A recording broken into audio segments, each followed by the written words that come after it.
Bismillahirrahmanirrahim. Bismillahirrahmanirrahim. Baiklah, pada kesempatan yang berbahagia ini, Selasa, tanggal 13 Juli 2021. Perkenalkan, nama saya Ibu Aprinawati.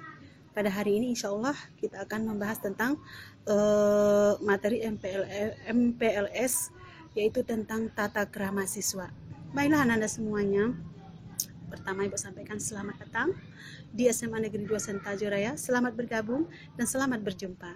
Semoga anak-anak semua di nantinya ke depannya di SMA negeri kita ini yang kita cintai ini akan bisa menggali potensi dari anak-anak semua dengan sebaik-baik mungkin, sehingga nanti anak-anak semua bisa menjadi orang-orang yang sukses dan berprestasi di masa yang akan datang. Tata krama atau adat sopan santun atau sering disebut dengan etiket telah menjadi bagian dalam hidup. Tata krama terdiri atas kata tata dan krama. Tata berarti adat, aturan, norma, atau peraturan. Sedangkan krama berarti sopan santun, kelakuan, tindakan, maupun perbuatan. Sehingga tata krama berarti adat sopan santun atau kebiasaan sopan santun dalam pergaulan sehari-hari. Adapun jenis-jenis tata krama, ada beberapa jenis yang akan Ibu sampaikan di sini. Barangkali tidak semuanya, dan yang akan kita sampaikan di sini adalah yang paling sering, yang paling selalu kita temukan dalam kehidupan sehari-hari. Yang pertama adalah tata krama pergaulan. Di dalam bergaul, kita butuh komunikasi. Nah, dalam berkomunikasi ini ada beberapa hal yang perlu kita perhatikan. Contoh, ketika berkenalan dengan seseorang, kita butuh tata krama seperti saling menyebutkan nama, saling memandang, dan saling berjabat tangan. Adapun selanjutnya atau yang kedua, tata krama berbicara.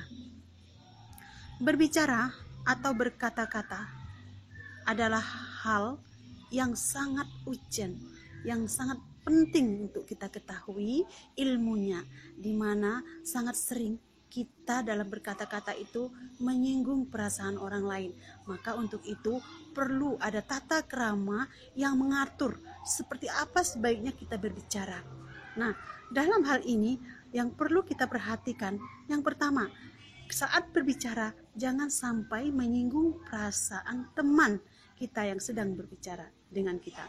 Kemudian jangan memotong pembicaraan, dan perhatian kita condong kepada siapa kita sedang berbicara. Apakah dengan teman sebaya, atau dengan orang yang lebih tua dari kita, atau bahkan yang lebih kecil dari kita. Nah, kemudian tata krama selanjutnya yaitu tata krama penampilan. Penampilan juga merupakan hal yang tidak kalah pentingnya. Nah, karena dengan penampilan orang bisa melihat kita sedang tampil dalam keadaan santai kah, formal, atau dan lain sebagainya. Nah, memakai pakaian harus cocok dengan situasi dan tempat. Contoh misalnya di sekolah. Nah, sebagaimana kita ketahui, sekolah itu merupakan lembaga formal, sehingga ada aturan yang mengatur kita di sana dalam hal berpakaian. Contoh, kalau kita SMA, maka pakaiannya yang umum adalah putih abu-abu. Nah, dengan baju dimasukkan, pakai sepatu dan kaos kaki, pakai ikat pinggang, bahkan pakai dasi dan peci. Tidak lupa atribut seperti OSIS dan alokasi siswa. Nah, kemudian tata krama berjalan bersama. Nah, dalam berjalan bersama untuk pergaulan kita sehari-hari ini sangat penting. Misal, kalau ada dua wanita sedang berjalan dengan seorang pria, maka pria ini harus berjalan sebelah kanan dan wanitanya harus berjalan di sebelah kiri. Nah, karena kalau di Indonesia sebelah kanan itu adalah posisi berjalan yang lebih riskan dari bahaya, misalnya keserempet mobil, sepeda motor, sehingga laki-laki seharusnya berada di sebelah kanan dan si wanita berada di posisi yang lebih aman, yaitu di sebelah kiri. Adapun selanjutnya adalah tata krama tentang cara makan. Nah, makan ternyata tidak sekedar kenyang, tidak sekedar lapar terus makan terus kenyang. Nah, di dalam makan pun kita butuh tata krama.